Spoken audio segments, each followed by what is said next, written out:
बायकोच जीवावर उठली, बियपला हाताशी धरून नागपुरात चिठ्ठी लिहून तरुणाचं टोकाचं पाऊल।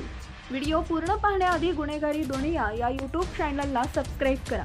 मागील काही दिवसापासून महाराष्ट्रासह संपूर्ण देशात पत्नीच्या त्रासाला कंटाळून आत्महत्या केल्याच्या विविध घटना समोर येत आहेत। अलीकडेच बंगळुरू येथील एका आयटी इंजिनियरनं पत्नी आणि तिच्या घरच्यांच्या त्रासाला कंटाळून गळफास घेत आत्महत्या केली होती।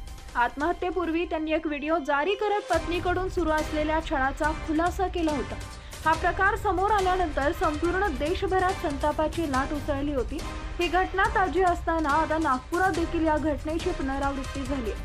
नागपूरच्या मानकापूर पोलीस ठाण्याच्या हद्दीत एका तरुणानं गळफास घेऊन आपल्या आयुष्याचा शेवट केलाय। पत्नी आणि तिच्या प्रियकराला हाताशी धरून मानसिक आणि शारीरिक छळ करत असल्याचं चिठ्ठीत लिहून तरुणानं आयुष्य संपवलंय।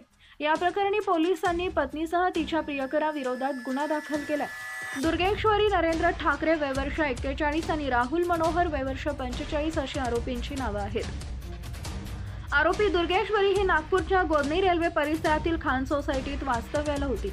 तिनं आपला प्रियकर राहुलला हाताशी धरून पतीला इतका त्रास दिला की पतीनं थेट टोकाचं पाऊल उचललं।